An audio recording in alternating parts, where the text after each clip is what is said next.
Salute Bharat. Salute ഭാരതിൽ നമ്മോടൊപ്പമുള്ളത് മുതിർന്ന മാധ്യമപ്രവർത്തകൻ Shri A ഹരികുമാറാണ്. Sir നമസ്കാരം. നമസ്തേ അയ്യപ്പദാസ്. സാർ, നമ്മൾ ഇപ്പോൾ ഈ ബംഗാളിലെ തിരഞ്ഞെടുപ്പ് കഴിഞ്ഞപ്പോഴാണ് ശരിക്കും ഇവിടെ കേരളത്തിൽ തിരഞ്ഞെടുപ്പിൽ വോട്ട് ചെയ്യാനായി പോയ ബംഗാളി തൊഴിലാളികൾ തിരിച്ചു വരുന്നില്ല, അവർ പോയി, കരാർ തൊഴിലാളികൾ അവതാളത്തിലാണ് എന്ന വാർത്തയൊക്കെ കേൾക്കുന്നത്. ശരിക്കും അത് സത്യം തന്നെയാണ്. ബംഗാളിലെ തിരഞ്ഞെടുപ്പിൽ വോട്ട് ചെയ്യാൻ പോയതാണ്.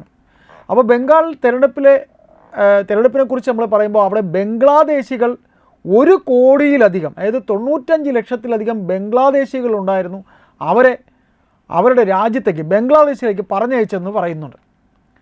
സർ, ഇത്തരത്തിൽ ബംഗ്ലാദേശിലേക്ക് പലായനം ചെയ്യപ്പെട്ട ബംഗ്ലാദേശികളായിരുന്നോ ബംഗാളികളായിട്ടിവിടെ കേരളത്തിൽ ഇവിടെ കണ്ട തൊഴിലിടത്തൊക്കെ ഉണ്ടായിരുന്നത് എന്നൊരു സംശയം ഉണ്ടാകുന്നതിൽ തെറ്റുണ്ടോ? സാർ, ഒന്ന് അതിനെക്കുറിച്ചൊന്ന് വ്യക്തമായി പറയാമോ? ആ സംശയത്തിൽ ഒരു തെറ്റുമില്ല. കാരണം ഈ കഴിഞ്ഞ ദിവസങ്ങളിൽ കേരളത്തിലെ എല്ലാ മാധ്യമങ്ങളിലും ഈ വാർത്ത വന്നിരുന്നു. ആസാമിൽ നിന്നും ബംഗാളിൽ നിന്നും ഒക്കെ കേരളത്തിലെത്തിയ അന്യ സംസ്ഥാന തൊഴിലാളികളെ, എല്ലാവരെയും നമ്മൾ ബംഗാളികളെന്നാണ് കേരളത്തിൽ ഇപ്പോൾ അറിയപ്പെടുന്നത്. ഈ തൊഴിലാളികൾ ആസാം ബംഗാൾ ഇലക്ഷനോടനുബന്ധിച്ച് താന്താങ്ങളുടെ നാട്ടിലേക്ക് വോട്ട് ചെയ്യാൻ പോയ അവർ തിരിച്ചു വരുന്നില്ല എന്നുമാണ് വാർത്ത. അതിന്റെ കാരണം ഇപ്പം വളരെ കൃത്യമായിട്ട് പുറത്തു വരും. ഇന്ത്യ ബംഗ്ലാദേശ് അതിർത്തിയിലെ ആയിരക്കണക്കിന് ആൾക്കാർ ക്യാമ്പ് ചെയ്യുകയാണ് ഇവിടുന്ന് പോകാനായിട്ട്. അതായത് പുതിയ ബംഗാളിൽ സുവേന്ദു അധികാരിയുടെ നേതൃത്വത്തിലുള്ള BJP സർക്കാർ അധികാരത്തിൽ വന്നതിനെ തുടർന്ന് ബംഗാളിൽ ഇനി ഒളിച്ചു താമസിക്കാൻ പറ്റില്ല എന്ന് ഇവിടുന്ന് ഇന്ത്യക്കാരെന്ന വ്യാജേന അത്തരം കള്ള രേഖകൾ ഉണ്ടാക്കി, അതായത് റേഷൻ കാർഡ്, കള്ള വോട്ടേഴ്സ് ID, എന്തിനെ ആധാർ കാർഡ് വരെ ഉണ്ടാക്കി ഇന്ത്യയിൽ സ്ഥിരതാമസമാക്കാമെന്നുമുള്ള ബംഗ്ലാദേശികളുടെ താല്പര്യം, ആഗ്രഹം ഇനി നടക്കില്ല എന്നുള്ളത് ഇപ്പോൾ വ്യക്തമായിരിക്കുകയാണ്.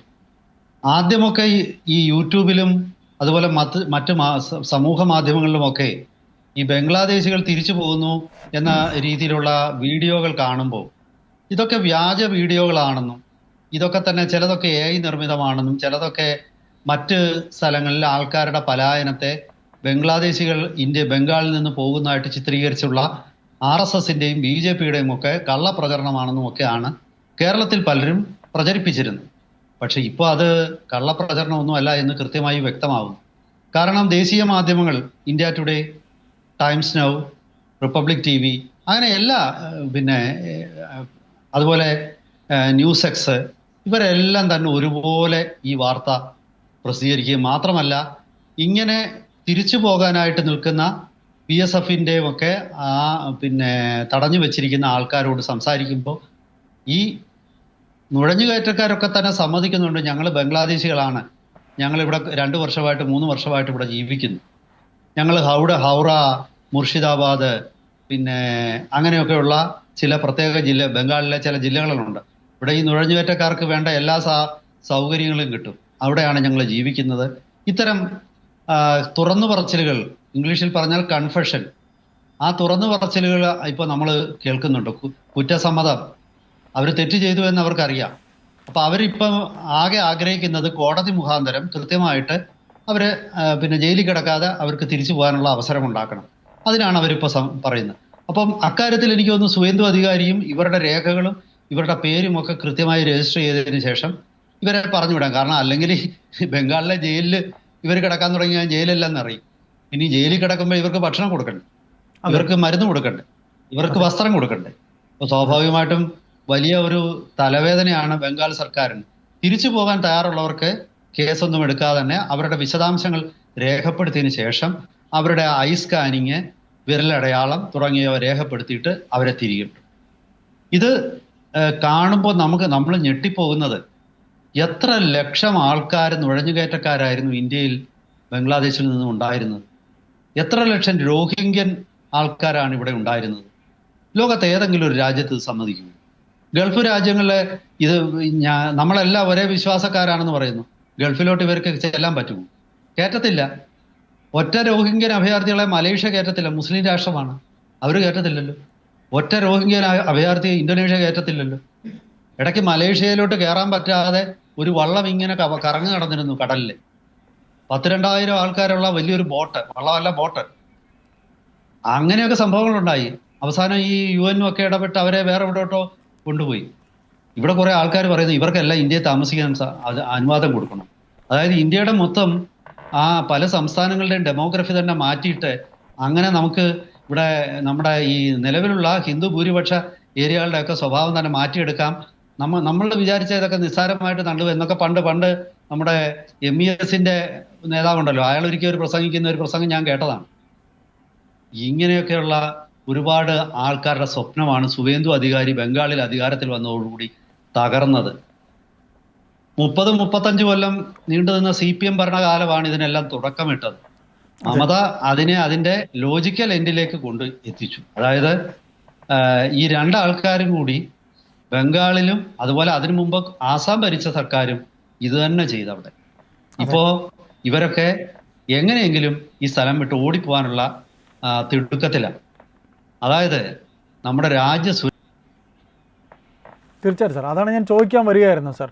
അതെ, രാജ്യസുരക്ഷയെ അപകടപ്പെടുത്തത്തക്ക രീതിയിൽ മമത കാട്ടിയിരുന്ന വിക്രിയകൾ അത്തരം പരിപാടികൾക്കൊരു അവസാനമാണ് ഉണ്ടായിരിക്കുന്നത് അല്ല സാർ? സുവേന്ദു അധികാരിയുടെ BJP സർക്കാർ കൊണ്ട് പറയണേ സാർ. നീളമുള്ള ബംഗാൾ ബംഗ്ലാദേശ് അതിർത്തിയിൽ ചിലർ പറയുന്നത് 900 കിലോമീറ്ററോളം അതിന് ഫെൻസിങ് ഇല്ലെന്നാണ്. മറ്റു ചില കണക്കാർ പറയുന്ന 680 കിലോമീറ്റർ ഉള്ളൂ ഫെൻസിങ് ഇല്ലാത്തത്. എന്നിരുന്നാലും ശരി, നമുക്ക് ഒരു 700-800 കിലോമീറ്റർ എങ്കിലും ഫെൻസിങ് ഇല്ല എന്നുള്ളത് നമുക്ക് മനസ്സിലാക്കാം. ഇന്ത്യയുടെ തന്ത്രപ്രധാനമായ പ്രദേശമായിരുന്നു ചിക്കൻ നെക്ക് എന്ന് നമ്മൾ പറയുന്ന ഈ പ്രദേശം. സിലിഗുരി കോറിഡോർ എന്നാണ് അതിന്റെ പേര്. ആ സിലിഗുരി കോറിഡോറിലെ പല ഭാഗത്തും വെറും 17 കിലോമീറ്റർ വരെ വീതിയുള്ളൂ, 60 കിലോമീറ്റർ നീളമുള്ള ഈ പ്രദേശത്തെ ആൾക്കാരെ ഈ കഴിഞ്ഞ ദിവസം ദേശീയ മാധ്യമങ്ങളോട് സംസാരിച്ചു. അവർ പറയുന്നത് രാത്രി ആയാൽ ഞങ്ങളുടെ പാടശേഖരങ്ങളിലൂടെ ആയിരക്കണക്കിന് കന്നുകാലികളെ കള്ളക്കടത്തുകാരെ ഓടിച്ച് ബംഗ്ലാദേശ് അതിർത്തി കടത്തിക്കൊണ്ടുപോകും. ഞങ്ങൾ ഇവിടെ കൃഷി ചെയ്യുന്ന ഞങ്ങളുടെ ധാന്യങ്ങളാകട്ടെ പച്ചക്കറികളാകട്ടെ ഇതെല്ലാം ഈ കന്നുകാലികൾ നശിപ്പിക്കും. ചോദിക്കാൻ പറ്റില്ല, ഇവർ ഗുണ്ടകളാണ്. അതിർത്തി കടന്ന് ബംഗ്ലാദേശിൽ നിന്ന് രാത്രിയിൽ കൊള്ള സംഘങ്ങളും കള്ളന്മാരും ഈ പ്രദേശത്തൊക്കെ പ്രവേശിക്കും.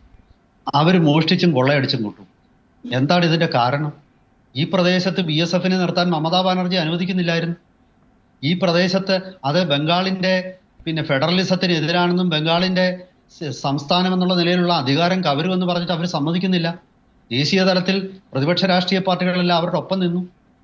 ഇന്ത്യ സ്വാതന്ത്ര്യം കിട്ടിയതിന് ശേഷം മുഴുവൻ കാലവും ഇത് തന്നെയാണ് സംഭവിച്ചത്. വെറുതെ അല്ല ബംഗ്ലാദേശ് ഭരണാധികാരിയായിരുന്ന മുഹമ്മദ് യൂനസ് പറഞ്ഞത് ചിക്കൻ നെക്ക് ഞങ്ങൾ പിടിച്ചെടുക്കുമെന്ന്. അപ്പം നമ്മൾ വിചാരിച്ച് ബംഗ്ലാദേശ് പോലുള്ള ഒരു പേട്ട് രാജ്യത്തിന് ഇതെങ്ങനെ പിടിച്ചെടുക്കാനാണ്? ഒരു പേട്ട് കിളവൻ അവിടെ ഇരുന്നുകൊണ്ട് ചില കാര്യങ്ങൾ വിളിച്ചു പറയുന്നു, ഇയാളെ കൊണ്ട് ഇത് എങ്ങനെ നടക്കും? പക്ഷെ ഇപ്പോൾ നമുക്കതിൻ്റെ ഗുട്ടൻസ് മനസ്സിലായി. അക്കാര്യം ഞാൻ പറഞ്ഞുതരാം. അതായത് ഈ ആയുധം കൊണ്ടും സൈന്യം കൊണ്ടും മാത്രമല്ല കീഴടക്കുന്നത്. ഇപ്പം അയ്യപ്പദാസ് ഒരു കാര്യം ചിന്തിക്കുക, ഒരു രാത്രിയിൽ ഒരു 10 ലക്ഷം ബംഗ്ലാദേശികൾ ഇരച്ചു കയറി ഈ സിലിഗുരി കോറിഡോറിൽ അങ്ങ് താമസം ഉറപ്പിക്കാന്നിരിക്കട്ടെ, ഇറക്കി വിടാൻ പറ്റുമോ? 10 ലക്ഷം ആൾക്കാര് എന്തു ചെയ്യും? ഈ 10 ലക്ഷം പേരെ വെടിവെച്ച് കൊല്ലാൻ പറ്റുമോ? ബോംബിടാൻ പറ്റുമോ? അപ്പോൾ ഇങ്ങനെ എന്തോ ഒരു ഗൂഢലക്ഷ്യം അവരുടെ മനസ്സിലുണ്ടായിരുന്നു. ഈ സിലിഗുരി കോറിഡോറിന്റെ ഒരു ഭാഗത്ത് പൂർണ്ണമായിട്ടും ബംഗ്ലാദേശ്, മറുഭാഗത്ത് നേപ്പാള്, അതുപോലെ കുറച്ച് ഭാഗം ഭൂട്ടാന്, പിന്നെ ചൈനയും ആയിട്ടുള്ള ടിബറ്റിന്റെ കുറച്ച് ഭാഗങ്ങളും. അപ്പൊ ചുരുക്കി പറഞ്ഞാൽ ഈ പ്രദേശം ചൈനയ്ക്ക് വിട്ടുകൊടുക്കാനുള്ള ഒരു ഗൂഢപദ്ധതിയായിരുന്നു ഇവർക്കുണ്ടായിരുന്നു. ഇവിടുത്തെ നാഷണൽ ഹൈവേകൾ നമ്മൾ അതിശയിക്കേണ്ട കാര്യങ്ങളാണ്. ഇതൊന്നും നമ്മളോട് ഈ BJPക്കാർ പോലും പറഞ്ഞിട്ടില്ല കേരളത്തിൽ. അവന്മാർക്കും അതിനുള്ള ബോധമില്ലായിരിക്കാം. ഞാനത് അങ്ങനെ തന്നെ പറയണമെന്ന് വിചാരിക്കാൻ, ആ കടുത്ത വാക്ക് തന്നെ പ്രയോഗിക്കണം. കാര്യം ഈ സിലിഗുരി കോറിഡോറിലുള്ള national highway NHAI national highway authority of ഇന്ത്യയുടെ നിയന്ത്രണത്തിലല്ലായിരുന്നു. അതും ഞെട്ടിപ്പിക്കുന്ന ഒരു വസ്തുതയാണ്. ഇത് NHAIക്ക് വിട്ടുകൊടുക്കാൻ മമത തയ്യാറല്ലായിരുന്നു. അതിനു മുമ്പ് CPM തയ്യാറല്ലായിരുന്നു. അതായത് ഈ റോഡൊക്കെ പൊട്ടിപ്പൊളിഞ്ഞ് കിടക്കുകയാണ്. ഈ കണ്ണൂരിലെ പാർട്ടി ഗ്രാമങ്ങളിൽ അങ്ങനെയാണ്, റോഡുകളൊന്നും നന്നാക്കില്ല. എന്തിനാന്ന് വെച്ചാൽ റോഡ് നന്നാക്കുവാണെങ്കിൽ പോലീസ് പോയി, അതുപോലെ റോഡ് നന്നാക്കുവാണെങ്കിൽ ആർമിക്കും BSFനും ഇവിടെ എത്തിച്ചേരാൻ പറ്റാതിരിക്കാൻ, ഇവരുടെ കള്ളക്കടത്ത്, കാലിക്കള്ളക്കടത്തും മറ്റ് സാധന സാമഗ്രികളുടെ കള്ളക്കടത്തും നിർബാധം നടത്താൻ വേണ്ടിയിട്ടുള്ള ഒരു ഗൂഢതന്ത്രമായിരുന്നു. ഈ റോഡുകളൊക്കെ തന്നെ സുവേന്ദു അധികാരി സർക്കാർ NHAIക്ക് വിട്ടുകൊടുത്തു. ഈ പ്രദേശമാകെ വേലി കെട്ടാനുള്ള നടപടികൾക്ക് ആയിട്ട് 60ഓളം ഏക്കർ ഭൂമി BSFന് വിട്ടുകൊടുത്തു. സംഭവം കളി മാറി.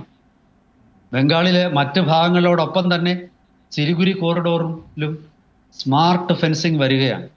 അതായത് ഭൂമിയിൽ സെൻസറുകൾ കാണും, വെള്ളമുള്ളിടത്ത് റഡാറുകൾ കാണും, അതുപോലെ തന്നെ ഇവിടെ നിന്നും ആകാശത്തിലുള്ള ഡ്രോൺ വഴിയുള്ള നിരീക്ഷണം കാണും.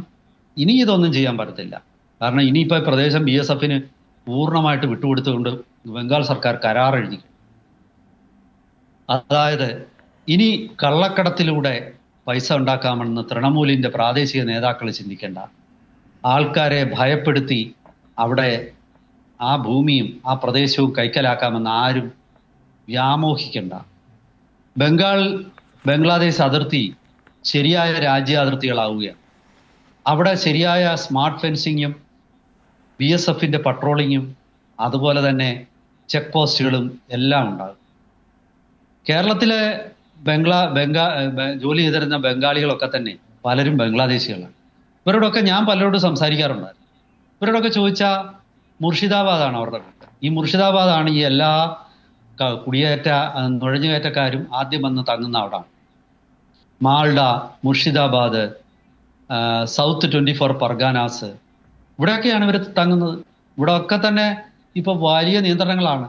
ഈ മുസ്ലിം ഭൂരിപക്ഷം എന്ന് പറയപ്പെടുന്ന മുർഷിദാബാദിൽ പോലും 6 BJP MLA-മാരുണ്ടായി. കാരണം ഈ വ്യാജ വോട്ടർമാരെയൊക്കെ പുറത്താക്കി SIR വന്നപ്പോൾ. ഈ സംഭവം കളി മാറി. അത് ബംഗാളിലെ തന്നെ പല ഇമാമുമാരും അവരോട് പറഞ്ഞു കൊടുക്കുന്നുണ്ട്, ഇത് പഴയ സ്ഥലമല്ല, ഇനി ഇതുപോലെ നമുക്ക് ഇഷ്ടമുള്ള പോലെ ഒന്നും ചെയ്യാൻ പാടില്ല എന്ന് തന്നെ അവർ തന്നെ പറയാൻ തുടങ്ങി. കാരണം അവർക്കും അവരുടെ ജീവനി പേടിയുണ്ട്.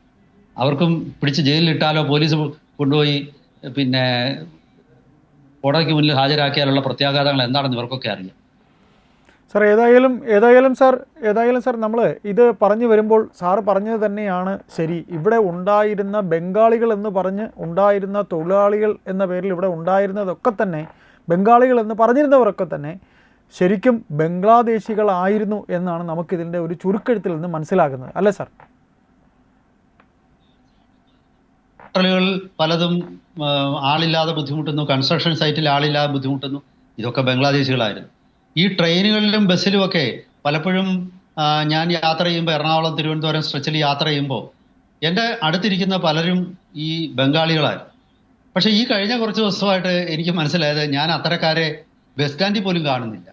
ഇത് എൻ്റെ സ്വന്തം അനുഭവം ഞാൻ പറയുകയാണ് സാർ. അതുകൂടെ അതെ സാർ. അപ്പോൾ അതുകൂടെ പറയുമ്പോൾ സാർ ഇതിന് ഈ നമ്മുടെ സംസാരത്തിനിടയ്ക്ക് പറഞ്ഞു പോയ ചിക്കൻ നെക്കിലെ നമ്മുടെ സുരക്ഷാ അതിർത്തി, ഇടനാഴി സുരക്ഷിതത്വം ഇപ്പോൾ കുറച്ചുകൂടി വർദ്ധിച്ചിട്ടുണ്ടോ? അത് ഈ ഒരു വിഷയം കൊണ്ട് തന്നെ നമ്മൾ എത്രത്തോളം പുരോഗതി ഉണ്ടായിട്ടുണ്ട് എന്നുകൂടെ പറഞ്ഞുകൊണ്ട് നമുക്ക് സംസാരം അവസാനിപ്പിക്കാം. അതാണ് ഞാനിപ്പോൾ ആദ്യമേ പറഞ്ഞത്. സിലിഗുരി കോറിഡോർ ആണ് ഈ ചിക്കൻ നെക്ക് എന്ന് പറയുന്നത്. ചിക്കൻ നെക്ക് എന്ന് അവർ കളിയാക്കി വിളിക്കുന്നതാണ്. ഇതിന്റെ പേര് സിലിഗുരി കോറിഡോറാണ്. ഇത് കോഴിയുടെ കഴുത്ത് പോലെ പെട്ടെന്ന് ഒടിക്കാൻ പറ്റുന്ന സാധനമാണെന്നുള്ള രീതിയിൽ ഇന്ത്യയെ കളിയാക്കിയിട്ടാണ് ഈ ചിക്കൻ നെക്ക് എന്ന് പറയുന്നത്. അപ്പോൾ അവിടെയാണ് ഈ സ്മാർട്ട് ഫെൻസിങ് വരുന്നത്. അവിടെയാണ് BSFന് മമത ഭൂമി കൈമാറിയത്. അവിടെയാണ് ഈ ഹൈവേകളൊന്നും നാഷണൽ ഹൈവേ അതോറിറ്റിക്ക് കൊടുക്കാതെ അവർ കൈവശം വെച്ചിരുന്നത്. അതെല്ലാം തന്നെ ഇപ്പോൾ കൃത്യമായ അതോറിറ്റീസിന്റെ കയ്യിലെത്തുകയാണ്. മാത്രവുമല്ല, അതിന് ഭൂമിക്കടിയിലൂടെ ഒരു ട്രെയിൻ വരാൻ പോവുകയാണ്, ഒരു റെയിൽപാത, അണ്ടർഗ്രൗണ്ട് മെട്രോ. സംഗതി കളി മാറിയിരിക്കുന്നു. ഇനി ഇന്ത്യയുടെ സുരക്ഷയെ നിമിഷങ്ങൾക്കുള്ളിൽ അവിടെ ഒരു നുഴഞ്ഞുകയറ്റം ഉണ്ടായാൽ നിമിഷത്തിനുള്ളിൽ അവിടെ BSF എത്തും. അവിടുത്തെ അതിർത്തികളിൽ സ്ഥാപിച്ചിരിക്കുന്ന റഡാറുകളും സ്മാർട്ട് സെൻസറുകളും ഒക്കെ തന്നെ സ്വയം പ്രവർത്തിക്കുന്ന ഗണ്ണുകളും ഇനി വരും കാലങ്ങളിൽ അവിടെ വരും. ഒരാള് നുഴഞ്ഞു കയറിയാൽ തനിയെ തോക്ക് വെടിയുതിർക്കും. കരഞ്ഞിട്ട് കാര്യം. എന്തായാലും ഈ ഫെൻസിങ് ഒക്കെ ഭേദിച്ച് കയറുന്നവന് നല്ല കാര്യത്തിന് കയറുന്നതല്ലല്ലോ. അപ്പം ഈ കാണാൻ പോകുന്ന പൂരം ഇനി പറഞ്ഞറിയിക്കേണ്ട കാര്യമില്ല. ഇന്ത്യയുടെ സുരക്ഷ ഇനി സുരക്ഷിതമാണ്, ഇന്ത്യയുടെ ദേശീയ സുരക്ഷ, അക്കാര്യത്തിൽ സംശയമില്ല. ഏതായാലും സുവേന്ദു അധികാരി അധികാരം ഏറ്റെടുത്തതിന് ശേഷമാണ് ഇങ്ങനെയൊക്കെ ആയിരുന്നു ഇതുവരെ ബംഗാൾ നമ്മൾ തിരിച്ചറിയുന്നത്. കൂടുതൽ വിശദാംശങ്ങളുമായി വരും ദിവസങ്ങളിൽ പ്രേക്ഷകരെ നമുക്ക് കാണാം, സമീപിക്കാം. അതുവരെ എല്ലാവർക്കും നമസ്കാരം. നന്ദി. Thank you sir. Thank you.